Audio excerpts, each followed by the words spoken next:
परेशानी। दक्षिण पूर्व मध्य रेलवे में आधुनिकीकरण का कार्य, 4 मई को कई ट्रेनों का परिचालन होगा बाधित।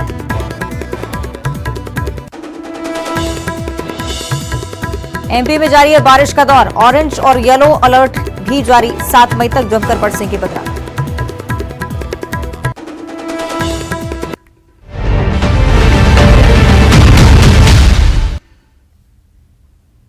नमस्कार, फर्स्ट रिपोर्ट देख रहे हैं आप और मैं हूं आपके साथ अवंतिका श्रीवास्तव। फर्स्ट रिपोर्ट की ओर भी हम रुक करेंगे, लेकिन उससे पहले दिल्ली से इस वक्त एक बड़ी जानकारी सामने आ रही है। फिल्म द केरल स्टोरी पर रोक लगाने की सुप्रीम कोर्ट से मांग की जा रही है। फिलहाल याचिकाकर्ताओं को सुप्रीम कोर्ट से राहत नहीं मिली है। चीफ जस्टिस ने मामले को हाईकोर्ट भेज दिया है। सुप्रीम कोर्ट ने कहा है कि हाईकोर्ट जल्द सुनवाई करे। 5 मई को film the Kerala story release होनी है। फिल्म के मुताबिक उन लड़कियों की कहानी है ये जो नर्स बनना चाहती थी, लेकिन आईएसआईएस की आतंकी बन गई। हाल ही में फिल्म का ट्रेलर भी रिलीज किया गया है। द केरल स्टोरी के ट्रेलर में ब्रेन वॉश, लव जिहाद, हिजाब और आईएसआईएस जैसे शब्दों का भी इस्तेमाल किया गया है। तो फिल्म में दावा किया गया है कि केरल की उन 32,000 लापता लड़कियों की कहानी है जिनका ब्रेन वॉश करके पहले उन्हें इस्लाम कबूल करवाया गया और बाद में आईएसआईएस का आतंकवादी बना दिया गया। फिलहाल सुप्रीम कोर्ट ने फिल्म की रिलीज पर रोक लगाने से पूरी तरह से इनकार कर दिया है।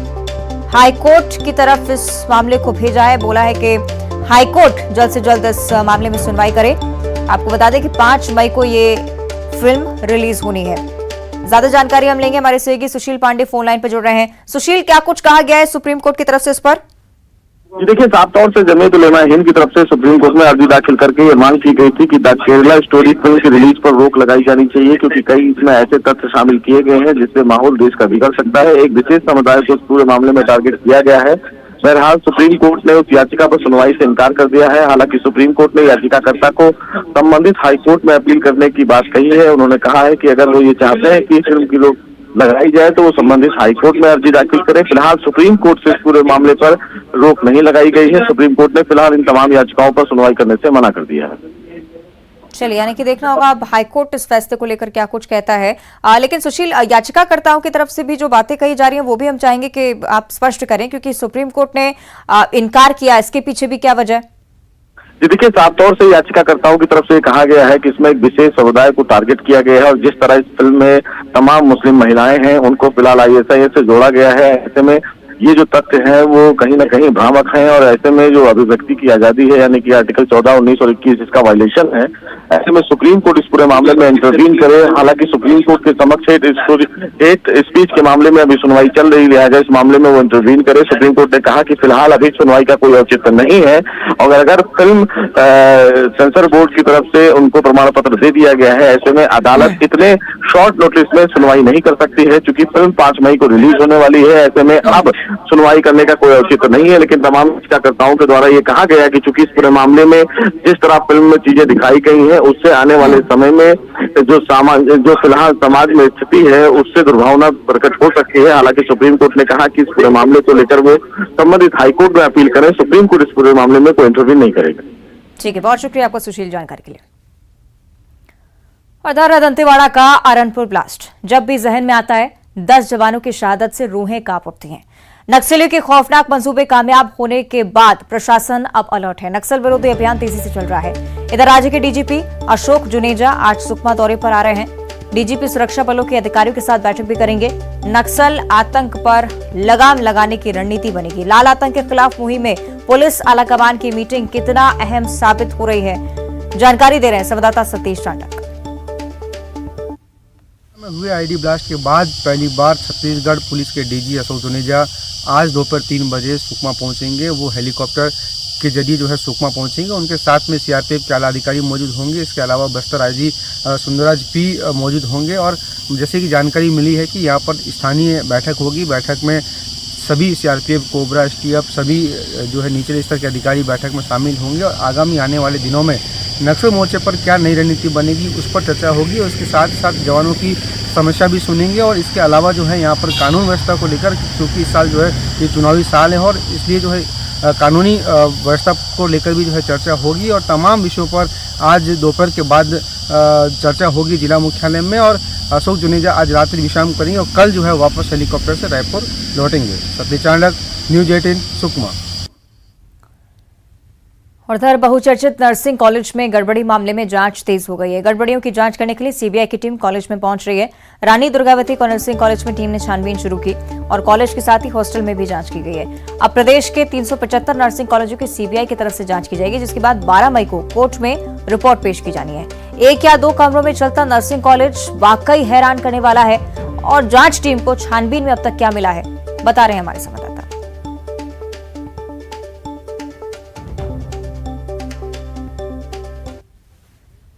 मान्यता सहित तमाम गड़बड़ियों को लेकर सीबीआई की टीम ने जांच शुरू कर दी है। हाईकोर्ट की ग्वालियर बेंच के निर्देश पर भोपाल सीबीआई की टीम कल दोपहर जबलपुर पहुंची और शासकीय रानी दुर्गावती नर्सिंग कॉलेज में जांच शुरू की। देर रात तक चली जांच में सीबीआई की टीम ने कई महत्वपूर्ण दस्तावेज जब्त किए हैं, जिनमें माना जा रहा है कि कॉलेज की मान्यता, फैकल्टीज की नियुक्ति, फीस, इंफ्रास्ट्रक्चर, ये तमाम दस्तावेज जांच के दायरे में शामिल किए गए हैं। गौरतलब है कि हाईकोर्ट बेंच में नर्सिंग कॉलेजों की मान्यता सहित तमाम गड़बड़ियों को लेकर एक याचिका दायर की गई थी, जिसकी जांच चल रही है। हाईकोर्ट ने सुनवाई के बाद सीबीआई को यह जांच सौंपी है और 12 मई को सीबीआई अब अपनी जांच रिपोर्ट सौंपेगी। उम्मीद की जा रही है कि इस जांच के बाद कई ऐसे खुलासे होंगे जो नर्सिंग कॉलेजों द्वारा किए जा रहे भ्रष्टाचार और तमाम लापरवाहियों को उजागर करेंगे। बहरहाल इस मामले को लेकर नर्सिंग कॉलेजों में हड़कंप मचा हुआ है। पवन पटेल, न्यूज़ 18 जबलपुर। और मध्य प्रदेश में डॉक्टर्स ने अपनी मांगों को लेकर आज से मोर्चा खोल दिया है। प्रदेश के करीब 15,000 डॉक्टर्स आज से अनिश्चितकालीन हड़ताल पर हैं। इसमें मेडिकल कॉलेज और सभी सरकारी अस्पतालों के डॉक्टर्स शामिल हैं। इस हड़ताल के कारण प्रदेश में रोजाना 1 लाख से ज्यादा मरीजों को परेशानी झेलनी पड़ेगी। इधर सीएम शिवराज ने देर रात ही वीडियो कॉन्फ्रेंसिंग के जरिए कलेक्टर और कमिश्नर्स के साथ मीटिंग की थी। स्वास्थ्य सेवाएं प्रभावित न हो, इसके निर्देश दिए हैं। एक तरफ हजारों डॉक्टर्स की हड़ताल और दूसरी तरफ प्रशासन की तरफ से की गई तैयारियां। हालात को संभालना कितना चुनौतीपूर्ण है, जानिए। मांगों को लेकर आज मध्य प्रदेश के चिकित्सक हड़ताल पर हैं और ऐसे में आखिर जिले के या कहीं प्रदेश के अस्पतालों के क्या हाल है, जानने के लिए न्यूज़ 18 की टीम राजधानी भोपाल के जेपी अस्पताल पहुंची। अब देख सकते हैं कि यहाँ पर अभी पंजीयन का काम जो है वो सुचारू रूप से किया जा रहा है। यानी जो मरीज़ यहाँ पहुँच रहे हैं उनका पर्चा यहाँ बनाया जा रहा है। इसके साथ ही अगर मैं आपको तस्वीरों के माध्यम से दिखाना चाहूँ कि जिस तरीके से निर्देश मुख्यमंत्री शिवराज सिंह चौहान ने दिए थे कि किसी भी स्थिति में स्वास्थ्य व्यवस्थाएं नहीं बिगड़नी चाहिए, तो आप देख सकते हैं कि आपातकालीन सेवाएं यानी इमरजेंसी सर्विस में डॉक्टर्स की जो है वो तैनाती की गई है। हालांकि अभी ओपीडी के अगर लिहाज से बात करूं तो जो डॉक्टर्स पहुंचने चाहिए थे वो नहीं पहुंचे हैं, लेकिन जो इमरजेंसी सेवाएं हैं उसकी जो व्यवस्थाएं हैं वो पर्याप्त की गई हैं। ओपीडी के अगर लिहाज से देखूं तो साफ तौर पर जो पीजी डॉक्टर्स हैं उनको ये निर्देश दिए गए हैं कि वो ओपीडी की कमान संभालें। तो आप देख सकते हैं कि जिस तरीके से इमरजेंसी सेवाएं भी चल रही हैं। कुछ और दूसरे चैम्बर्स की तरफ मैं अगर रुख करूँगा कि आखिर वहाँ क्या स्थिति है, क्योंकि जिस तरीके से कल ये बात कही गई कि लगभग 95% मांगे मान ली गई, लेकिन उसके बावजूद भी डॉक्टर्स जो है वो हड़ताल पर नजर आ रहे हैं। देखिए, अब एक जनरल ओपीडी का मैं आपको तस्वीर दिखाना चाहूँगा। ये देखिए, जनरल ओपीडी में भी जो मरीज़ हैं, जो लोग हैं वो यहाँ पर डॉक्टर्स जो है पहुँचे हुए हैं। इसके साथ ही जो मरीज़ हैं उनको ये ट्रीटमेंट दे रहे हैं। यानी तो कहीं ना कहीं ये तस्वीरें इस बात की गवाही दे रही हैं कि जिस तरीके से मुख्यमंत्री शिवराज सिंह चौहान के जो निर्देश थे कि जो लोग अस्पताल पहुंच रहे हैं उनको किसी तरह की कोई दिक्कत ना आए, तो तमाम जो लोग हैं वो यहाँ पहुंच रहे हैं। हालांकि अब संशय इस बात को लेकर है कि जब सरकार ये कह रही है कि 95% मांगें मान ली गई हैं, तो आखिर डॉक्टर्स हड़ताल पर क्यों हैं, ये वो एक बड़ा सवाल खड़ा हो रहा है। हालांकि जो डॉक्टर्स की तरफ से ये कहा जा रहा है कि मांगे तो मांगने का हर बार आश्वासन मिलता है, लेकिन जब तक लिखित आश्वासन नहीं मिलेगा तब तक वो इसी तरीके से हड़ताल पर रहेंगे। कैमरामैन खिलान सिंह के साथ शैलेंद्र सिंह, न्यूज़ 18 भोपाल। और इधर सूरजपुर से आई एक तस्वीर को देखने के बाद आप सोचने को मजबूर हो जाएंगे कि आखिर हमारा समाज कहां जा रहा है। क्या संवेदनाएं खत्म हो गई हैं? क्या रिश्तों की मर्यादा खत्म हो गई है? सवाल कई हैं। दरअसल यहाँ प्रधानमंत्री आवास योजना का पैसा नहीं देने पर बेटे ने पिता की बेदम पिटाई की। पीटते पीटते कलयुगी बेटे ने पिता को अधमरा कर दिया और वहां से फरार हो गया। अब पीड़ित पिता ने कोतवाली में शिकायत दर्ज करवाई है। क्या कोई पिता अपनी संतान को इसलिए पाल पोस कर बड़ा करता है कि उसे ये भुगतना पड़े? इस पूरी घटना के बारे में आपको हमारे सहयोगी वरुण राय जानकारी देंगे। सूरजपुर में कलयुगी बेटे ने बाप बेटे के रिश्ते को शर्मसार कर दिया, जहां मैं चंद रुपयों की लालच में कलयुगी बेटे ने अपने पिता की बेदम पिटाई करते हुए लहूलुहान कर घायल कर दिया। अब जिसका वीडियो अब सामने आया है, दरअसल कोतवाली थाना क्षेत्र के डेडरी गांव में पीड़ित सुरेश को प्रधानमंत्री आवास की पहली किस्त के रूप में 25,000 रुपए मिले थे, जिसकी डिमांड करते हुए आरोपी बेटा लगातार अपने पिता से मांग कर रहा था। लेकिन पिता के द्वारा मना करने के बाद पिता ने बार बार समझाया दी कि इस पैसे से घर बनाना है, लेकिन बेटा उस पैसे का दुरुपयोग करना चाहता था। ऐसे में पैसा नहीं देने के बाद आरोपी बेटे ने बुरी तरह से अपने पिता को बेदम लात डंडे से पिटाई कर घायल कर दिया और लहूलुहान कर दिया, जिसका वीडियो ग्रामीणों ने बना लिया। ऐसे में ग्रामीणों के द्वारा बीच बचाव कर किसी तरह से पीड़ित पिता को कोतवाली थाने तक लेके आया, जहां कोतवाली पुलिस ने प्राथमिकी दर्ज कर लिया है। फिलहाल आरोपी बेटा फरार बताया जा रहा है और जो घायल पिता है उसका सामुदायिक स्वास्थ्य केंद्र में इलाज जारी है। ऐसे में पुलिस अब आरोपी फरार बेटे की तलाश में जुटी हुई है। लेकिन जिस तरह से ये मामला सामने आया है और बेटे के द्वारा जिस तरह से पिता को पिटाई की गई है, ये एक समाज में एक शर्मसार करने वाली घटना है। ऐसे में अब पुलिस आरोपी बेटा को कब तक गिरफ्तार कर कार्रवाई करती है तो देखने वाली बात होगी। वरुण राय, न्यूज़ 18 सूरजपुर। और बात करेंगे रफ्तार के कहर की। बिलासपुर में एक तेज रफ्तार कार ने सड़क किनारे पैदल चल रहे एक युवक को अपनी चपेट में ले लिया। युवक काफी दूर तक कार के साथ घसीटता रहा और फिर जाकर कार खंबे से टकरा गई। इस घटना को देखकर स्थानीय लोग भी दौड़ पड़े, युवक की जान बचाई और ड्राइवर की जमकर पिटाई की है। पुलिस ने ड्राइवर को हिरासत में ले लिया है, पूछताछ उससे लगातार चल रही है। लेकिन सबसे बड़ा सवाल यह है कि ऐसे हादसों पर लगाम कब लगेगी। हादसे को अंजाम देने वक्त ड्राइवर किस हालत में था, हादसे में युवक की हालत फिलहाल कैसी है, जानकारी दे रहे हैं संवाददाता युगल तिवारी। छत्तीसगढ़ में लगातार रफ्तार का कहर देखने को मिल रहा है। अभी हाल ही में राजधानी रायपुर में एक मिनी कूपर चालक ने एक व्यक्ति को उड़ा दिया था, जिससे मौके पर ही मौत हो गई थी। अब दूसरी घटना राजधानी के अलावा बिलासपुर में देखने को मिली है। तारबहार थाना क्षेत्र में एक बलेनो सवार वाहन चालक ने एक मोटरसाइकिल वाहन चालक को रौंद दिया और उसे कई मीटर तक लगातार घसीटते ले गया, जिससे उसकी हालत गंभीर बनी हुई है। घायल जो मोटरसाइकिल चालक है उसे अस्पताल में उपचार के लिए भर्ती कराया गया है, जहां उसकी स्थिति नाजुक बनी हुई है। फिलहाल तारबहार पुलिस ने आरोपी वाहन चालक को गिरफ्तार किया है और बलेनो को जब्त कर लिया है।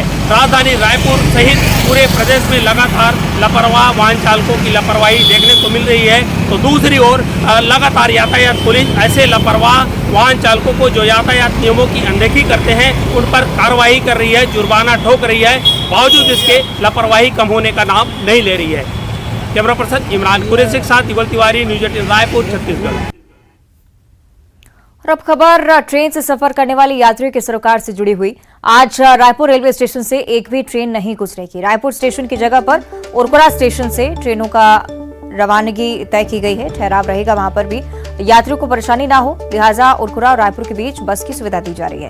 दरअसल दूसरी रेल लाइन और आधुनिकीकरण का काम चल रहा है, लिहाजा एक कदम उठाया गया है। कई ट्रेनें रद्द रहेंगी और दर्जनों ट्रेनें ऐसी जिनके रूट्स में परिवर्तन किया गया है। जानकारी दे रही हैं संवाददाता तनु वर्मा।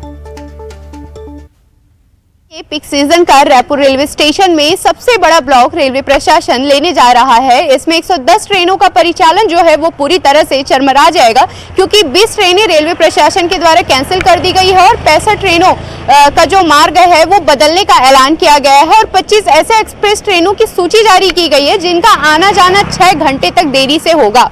रेलवे के इस ब्लॉक में 4 से 10 मई के बीच में रेलवे के आधुनिकीकरण और वॉल्टेयर की दूसरी रेल लाइन बिछाने का कार्य रायपुर रेलवे स्टेशन में किया जाएगा। रेलवे के इस ब्लॉक के चलते रायपुर रेलवे स्टेशन से आवाजाही जो है वो पूरी तरह से बंद हो जाएगी। ऐसे में रेल यात्रियों को काफी दिक्कतों का सामना करना पड़ेगा। हालांकि रेल यात्रियों की दिक्कतों को देखते हुए रेलवे प्रशासन ने रायपुर स्टेशन से उरकुरा स्टेशन तक बसों की सेवा उपलब्ध कराई जाएगी। कैमरामैन इमरान कुरैशी के साथ तनु वर्मा, न्यूज़ 18 छत्तीसगढ़, रायपुर। और मध्य प्रदेश में बीते कई दिनों से मौसम का मिजाज बदला हुआ है। प्रदेश में बारिश का दौर अभी भी लगातार जारी है। लगातार बारिश के चलते ही प्रदेश के तापमान में भी गिरावट दर्ज की जा रही है। अभी और कितने दिन बेमौसम बरसात का सितम झेलना पड़ेगा, मौसम विभाग के अपडेट के साथ मौजूद है हमारे संवाददाता शैलेंद्र भदौरिया। मध्य प्रदेश में आगामी 7 मई तक इसी तरह के बारिश का दौर जारी रहेगा। मौसम विभाग का पूर्वानुमान है कि 3 पश्चिमी विक्षोभ जो है वो अलग अलग सक्रिय हो रहे हैं, जिसके चलते उत्तर भारत में इस तरह की बारिश का दौर लगातार जारी रहेगा। जिस तरीके से अप्रैल के दूसरे सप्ताह के बाद से जिस तरीके से सिस्टम बनना शुरू हुए थे और अंतिम सप्ताह से जो बारिश शुरू हुई है वो अब थमने का नाम नहीं ले रही है। हालांकि जो लोग हैं उनको ज़रूर गर्मी से फौरी तौर पर राहत मिली है, लेकिन फसलों के लिए ये पानी कहीं ना कहीं नुकसानदेह साबित हो रहा है। मौसम विभाग के अनुसार आने वाले समय में ये बारिश लगातार जारी रहेगी। अगर मध्य प्रदेश के मौसम के लिहाज से मैं बात करूं तो अधिकांश शहरों का तापमान 35 डिग्री के नीचे आ गया है, जो सामान्य से भी कम रिकॉर्ड हो रहा है। वहीं रात के तापमान में भी काफ़ी गिरावट देखने को मिल रही है। अब देखना होगा कि कब मध्य प्रदेश में मौसम परिवर्तन होता है और मई के महीने में जो तेज़ गर्मी पड़ती थी वो क्या वापस आ पाती है, या इसी तरह के ठंडेपन का एहसास मध्य प्रदेश वासियों को इस पूरे सीजन में होता रहेगा। और अब बात करेंगे खरगोन की, जहां वन विभाग पर एक बड़ा आरोप लग रहा है। सेगांव की पहाड़ी पर पिछले दिनों आगजनी के चलते पर्यावरण के संरक्षण के लिए करीब 50 हेक्टेयर में पौधे लगाए गए जो कि जल गए। पौधारोपण साल 2020 से 21 में किया गया था और करीब 1.5 करोड़ रुपए इसके लिए खर्च किए गए थे। अब डीएफओ जांच कर लापरवाही सामने आने पर कार्रवाई की बात कह रहे हैं।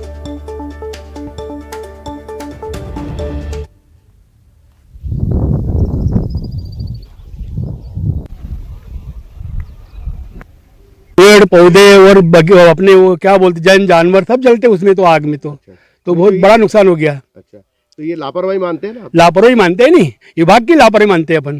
तो क्या चाहते हैं आप? जांच होना चाहिए। जांच होना चाहिए। कि नर्सरी में आग लगी, इसमें प्रशासन की लापरवाही है। फॉरेस्ट विभाग ने इस प्रकार उस पर ध्यान देना था। अब आग लगाई गई है कि आग लगी गई है, उसमें बहुत से जीव जंतु और जो भी है पशु चारा जो है जो नुकसान हुआ है, इसकी जांच होना चाहिए और दोषियों पे कार्रवाई करना चाहिए। तो इसमें 2-3 हेक्टेयर एरिया में आग लगा है, पर इससे कोई नुकसान ही नहीं हुई है पौधों को, सिर्फ सूखी घास वगैरह सतह पे वो जला है। इसमें ग्रामीणों का आरोप है कि लापरवाही के चलते उसमें नुकसान हुआ है बड़ा। नहीं, लापरवाही नहीं है। गांव के पास जो प्लांटेशन होते हैं उसमें कभी भी कोई शरारती तत्व या कोई ग्रामीण इस तरह कभी आग लगा देते हैं तो आग तो तुरंत फैल जाता है। इस समय गर्मी में सूखे घास रहते हैं, नुकसान ही नहीं है। नुकसान ही कोई नहीं है इसमें। हाँ, जो वन विभाग के अधिकारी हैं उनका ये कहना है कि बड़ा नुकसान नहीं हुआ है। हालांकि जांच की बात भी डीएफओ के द्वारा की जा रही है और उनका ये भी कहना है कि अगर इसमें कोई दोषी है तो उसके खिलाफ कार्रवाई की जाएगी। लेकिन न्यूज़ 18 की टीम आज जब ग्राउंड जीरो पर सेगांव में जो ये वन विभाग का प्लांटेशन यहाँ पहुँची है तो वन विभाग का कोई भी अमला या कोई भी अधिकारी या कोई भी कर्मचारी यहाँ मौके पर मौजूद नहीं है। तो ये कहीं ना कहीं लापरवाही, बड़ी लापरवाही को सिद्ध कर रहा है। आशुतोष पुरोहित, न्यूज़ 18 खरगोन। आगे बढ़ते हैं दमोह से अगली बड़ी खबर, जहां कर्नाटक में कांग्रेस के घोषणा पत्र पर मध्य प्रदेश में सियासत बढ़ती जा रही है। पूर्व सीएम कमलनाथ का बयान अब सामने आया है। नफरत फैलाने वाले संगठनों पर कार्रवाई होनी चाहिए। सुप्रीम कोर्ट ने ही ऐसे संगठनों पर कार्रवाई करने की बात कही है। जो नफरत फैलाएं, विवाद फैलाएं, उन पर कार्रवाई होनी चाहिए। कमलनाथ की तरफ से ये बयान सामने आया है। गृह मंत्री डॉक्टर नरोत्तम मिश्रा की तरफ से चिट्ठी भेजी गई और इस चिट्ठी के जवाब में ये बयान।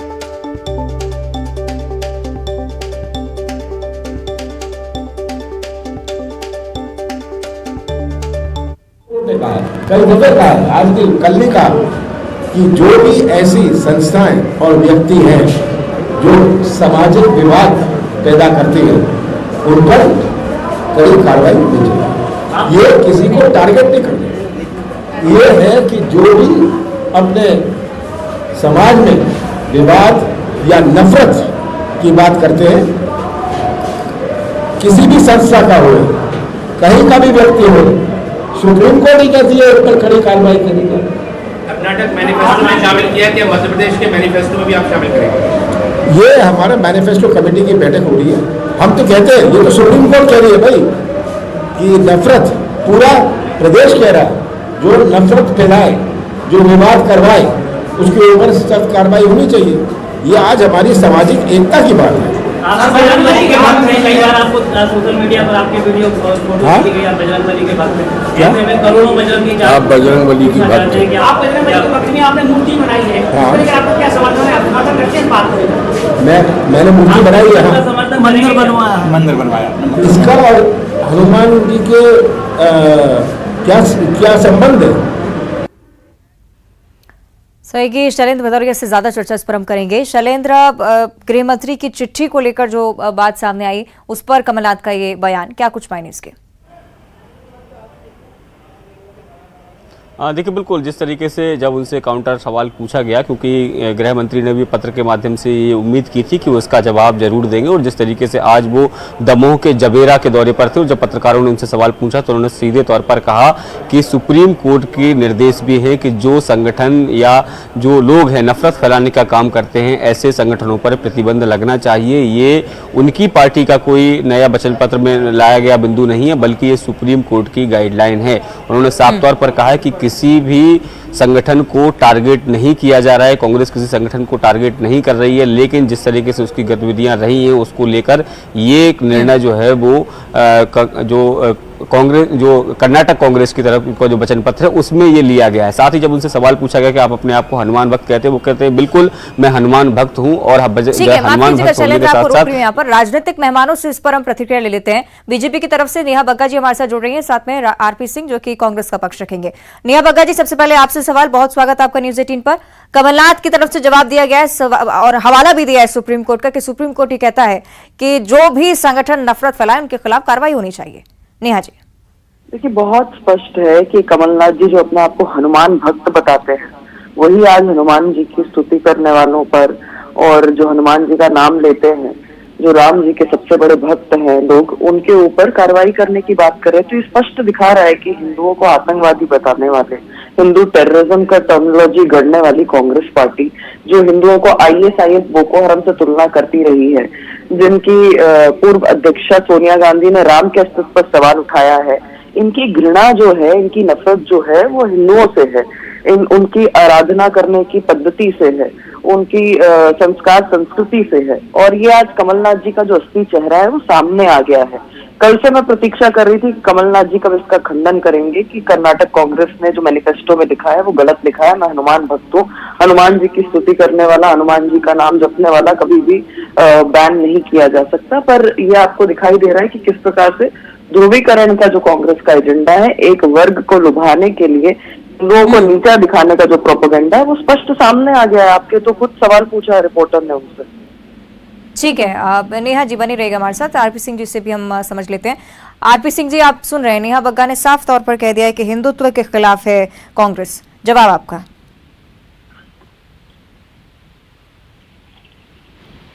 आरपी सिंह जी, मेरी आवाज पहुंच रही है आप तक?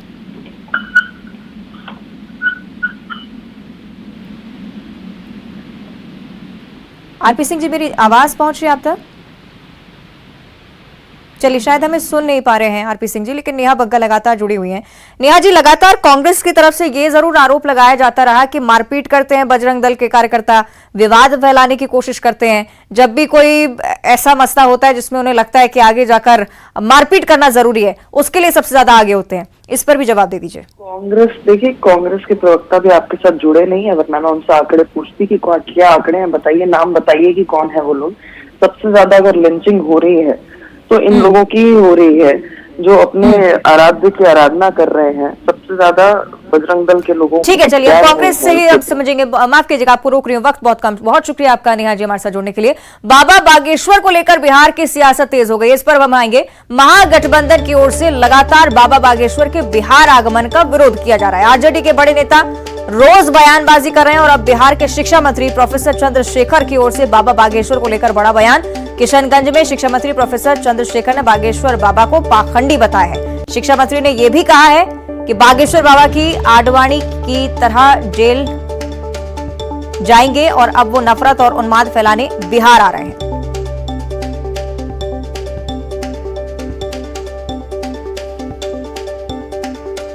ये लोग जो धर्म के नाम पर व्यवसाय करते हैं ना, इनके खिलाफ संघर्ष है। वो आने जाने से प्रजातंत्र है, कोई कहीं आ जा सकता है, उसको छोड़िए ना। लेकिन ये कह रहा हूँ कि वो जो अगर गंदे काम करने आएंगे तो बिहार इजाजत नहीं देगी। अरे भैया, गिरिराज सिंह क्या करते हैं, उससे क्या मतलब? अगर आप नफरत पैदा करने आए हो तो आडवाणी भी जेल गए थे और लोग भी जाएंगे। तो आप देख रहे हैं लगातार बिहार में बाबा बागेश्वर की एंट्री को लेकर अब सियासत बढ़ती जा रही है, बयानबाजी लगातार हो रही है। अब इससे पहले भी कई नेता आपने देखे होंगे बिहार के जो कि बाबा बागेश्वर की एंट्री को लेकर कई बार ये बात कह चुके हैं कि नफरत फैलाने का काम अगर पंडित धीरेन्द्र शास्त्री बिहार में करेंगे, हिंदू मुस्लिम को बांटेंगे, तो बिहार में उनकी एंट्री नहीं होगी। और अब शिक्षा मंत्री की तरफ से भी यही कहा जा रहा है, उन्माद फैलाने का, नफरत फैलाने का काम कर रहे हैं और इसलिए अगर बिहार आते हैं तो सजा भी उन्हें मिलेगी। और बुलेटिन में इतना ही। देखते रहिए न्यूज़ 18।